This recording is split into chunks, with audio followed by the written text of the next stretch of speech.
দশম স্কন্ধ শ্রীকৃষ্ণের অন্ন ভিক্ষা, এটাই ঠিক আছে। যাই হোক, এই পৃথিবীতে যিনি তিলক পালন কর্তা, তার আবার অন্ন ভিক্ষা করা লাগে, যে সমস্ত পৃথিবীকে যে পালন করে। হ্যাঁ, যাই হোক, সেই বিষয়ে আমি কিছুটা অগ্রসর হচ্ছি। নারায়ণ নমস্কৃত্যং নরং চৈব নরোত্তমং দেবীং সরস্বতী ব্যাসং তদো জয় জয় জয় জয় জয় জয় জয়। ভজিলে সে গুরুর পদে ভক্তি লভ্য হয়। আর পরীক্ষিতে পুনঃ কহে ব্যাসের নন্দন, বিস্তারিয়া কৃষ্ণ কথা করহ শ্রবণ। রামকৃষ্ণ সহ শিশুগণ করে খেলা, এই রূপে নিত্য নব করে কৃষ্ণ লীলা। দেখিতে দেখিতে বেলা হইল দুই জাম, তখন কৃষ্ণের চাহি বলিছে শ্রীরাম, এই স্থানে কিছু কাল রহ দুই জনে, আমরা ফিরাই আনি গাবি বৎস গণে। এখানে বলছে রামকৃষ্ণ দুটি সহকারে এবং দ্বাদশ গোপাল আজকে গোচরণ ক্ষেত্রে গোচরণ করছে। তাই বেলা দুপুর হয়ে গেছে, তাই বলছে আমরা অন্ন সেবা করব, অন্নের ব্যবস্থা করব। কোথায় পাওয়া যায় সেই সব ব্যাপারে বলছে যে আমরা গরু ফিরে আনি, আমাদের বড় ক্ষুধা পেয়েছে, কি করা যায় এই বিষয়ে। ইহা বলে রামকৃষ্ণ রাখি শিশুগণ, শ্রীরামাদি সকলেতে করিল গমন। চঞ্চল ধেনুর সনে করিয়া ভ্রমণ, ক্ষুধায় বাকুল হয় সবে তখন। ধেনু ফিরাইয়া আসে রামের গোচরে, কহিতে লাগিল শিশু ক্ষুধার কাতরে। গানরে প্রাণ দোহে শুনু গোবলাই, এইখানে আমাদিগে দেও কিছু খাই। বলছে ক্ষুধায় আমাদের প্রাণ জ্বলে যাচ্ছে, আমাদের কিছু দেও, আমরা এখানে কিছু আহার করব। আর এইখানে ক্ষুধার বেলা নাহি মানি কটে, দাও প্রাণ দান ভাই এ ঘর সংকটে। তখন আয়ুন গোঠে লইয়া গোধন, নানা খাদ্য দ্রব্য মাতা দিল যে তখন। ধেনু ফিরাইয়াইতে গিয়াছিল কাননে, মন ভ্রমে সেই সকল খাইনু সেখানে। যে মা যা খাবার দিয়েছিল, আমরা এত কষ্ট হয়ে গেছে, সেখানে আমরা মন ভ্রমণ করতে করতে সেখানে সব খেয়ে নিছি।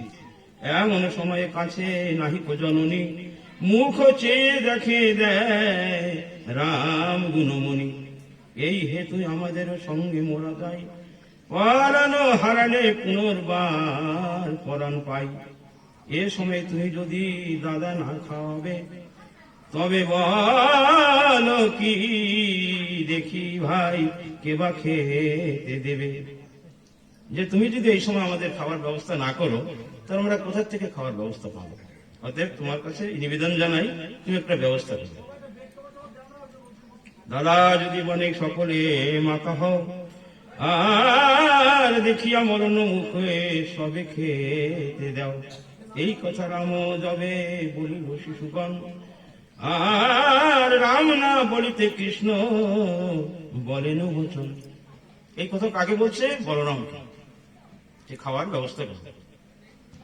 এই কথা শুনতে পেয়ে তখন কৃষ্ণ জবাব দিয়েছে। বলরাম জবাব দেবে এমন সময় কৃষ্ণ বলেছে, আর শুনো ভাই সীতাময় আমার এক বাণী, মধুবনে যজ্ঞ করিতেছে বহুমুনি। আর অদূরেতে অঙ্গিরা গায়ত্রী ব্রাহ্মণ, যজ্ঞ করিতেছে সবে পুজি নারায়ণ। শ্রীরাম সুবল দোহে গমন করিয়া, আর মোর নাম করি অন্ন আনহে মাগিয়া। ভগবান শ্রীকৃষ্ণ বলছে কি, এই মধুবনে এখানে মুনিরা যজ্ঞ করছে, তো সেই যজ্ঞস্থানে গিয়ে আমার নাম করে সেখানে অন্ন তোমরা নিয়ে আসো। বৃন্দাবনের তিনটি অংশ কি? যাবৎ, গোকুল, বৃন্দাবন। যাবৎকে রাধারানীর বাপের বাড়ি, যেটা বর্ষণা নামে জানা যায়, আর গোকুল আর বৃন্দাবন। যাবৎ, গোকুল, বৃন্দাবন। গোকুল গোচরণ ক্ষেত্র, যেখানে ভগবান এখন লীলা করছে। এটা কোথাকার কথা? এটা গোকুলের কথা। এবার আমরা গতবার আমরা গোকুলে গেছিলাম। সত্যিকারই গোকুলে এত সুন্দর, যেটা ভগবানের ওখানে গেলে, ভগবানের স্থানে গেলে তখন কিন্তু বোঝা যায় যে ভগবান শ্রীকৃষ্ণ যখন ছিলেন তখন ওনার যে মধুময় লীলা করেছে সেটা কতটা সত্যি। আমরা অনেক সময় শাস্ত্রে পড়ে বা শাস্ত্রে জানতে পাই যে নবলক্ষ ধেনু ভগবান শ্রীকৃষ্ণ চড়িয়েছে, তাই তো? তো নবলক্ষ মানে 9 লাখ। বলতে গেলে একটু অবাক লাগে না যে 9 লাখ? কিন্তু আমরা যখন যাই, সত্যিকারের বৃন্দাবন আপনাদের কি একটু দর্শন হয়েছে, তাই গোকুলে যখন যাই, ওখানে যাওয়ার পরে দেখি এখনো 10,000 গোবৎস আছে, গাই বা 10,000 গরু আছে এখানে। তাহলে 10,000 এখনো কম না। ভগবান শ্রীকৃষ্ণ যখন ছিল, নবলক্ষ ছিল, এটা মানতে হবে যে না, ছিল তখন। এখনো 10,000 সম্পূর্ণ ব্যবস্থা শুরু আছে। কত সুন্দর তাদের সেবা যত্ন। এই যে আমরা গোপাল পূজা করি, গোপাল পূজার অর্থ কি? গোপাল, গরু পালন করেছে কে? ভগবান শ্রীকৃষ্ণ। এই হচ্ছে গোপাল। যদি গোপাল সান আবার না দিয়ে যদি আমরা গোসেবাও করি, তাতে কিন্তু গোপাল পূজা হয়ে যাবে, শাস্ত্রকার বলেছে। তাই সম্বন্ধে বিস্তারিত ভাবে বলতে গেলে তো অনেক অনেক কথা। যাই একটু আগে যাচ্ছি আবার। আর অবশ্য নিবেদনের জন্য না যজ্ঞশালা, না সহে দারুণ আর জঠর জ্বালা। কৃষ্ণ মুখে এই কথা শুনিয়া শ্রবণ, শ্রীদাম, সুদাম আর শিশু 2 জন, 4 জনের যজ্ঞস্থলে উপস্থিত হইল। মধুবনে মুনিদের কাছে দেখা দিল। এমনি করে কারা? এই 4 জন আজকে মনিস্থানে তাদের দেখা দিয়েছে। আর যজ্ঞসভে দেবগণ আহুতি দিতেছে, সীতামাদি সকলে দাঁড়াইয়া গিয়াছে। ওরা তো যজ্ঞে আহুতি দিচ্ছে, এমনি সময় শ্রীরাম আদি তারা ওই যজ্ঞস্থলে দাঁড়িয়ে রয়েছে, কিছু বলছেন, দেখছে কি করা যায়। শ্রীরাম সুবল বলে, ওগো দ্বিজগণ, আর রামকৃষ্ণ পাঠাইলেন যজ্ঞেরও সদন।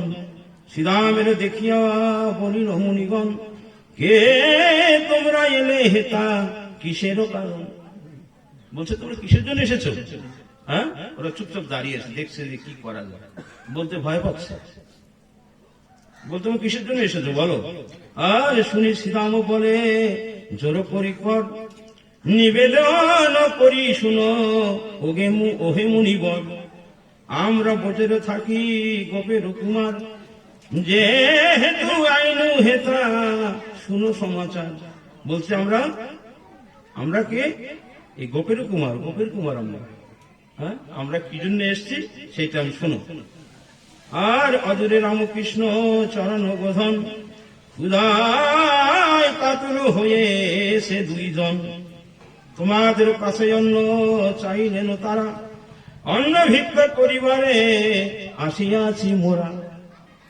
যে রামকৃষ্ণ এই 2 ভাই অদূরে তখন ওরা গোচরণ ক্ষেত্রে আছে, তাই অন্য পাঠিয়েছে এই অন্ন ভিক্ষা, কিছু অন্ন যদি দিতে তাহলে ওনাদের সেবা হবে। এই জন্য আমরা এখানে এসেছি।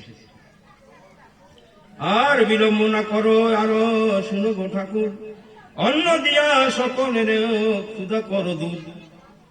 আর মনোরথ হয় যদি তাহ আগামীতে, না দেও তো বলো বলি গিয়া কৃষ্ণের আগে। যদি মন মতো হয় তাহলে বলো আমাকে দাও, আর যদি না দাও তাও বলো, তাহলে আমি কৃষ্ণের কাছে গিয়ে বলি এই কথা। কি করবো এখন বলো, এ কথা বলছি। আর দ্বিজগণে চাহিয়া সীতাম বলে, শুনি সব মুনিবর কোধে গেল জ্বলে। এই কথা শোনার পরে মুনিবররা আজকে প্রধান্বিত হয়ে গেছে, যে কি আমরা যজ্ঞ করছি, এ কোথার থেকে কারা আসছে, এদের অন্ন দেব, আজকে প্রধান্বিত হয়ে গেছে। এই যে রাগ আমাদের, কত বড় সাধক যদিও, কিন্তু রাগকে পরিবর্তন করতে পারি, অহংকার যেটা অহংকারে হবে না। শ্রীরামের প্রতি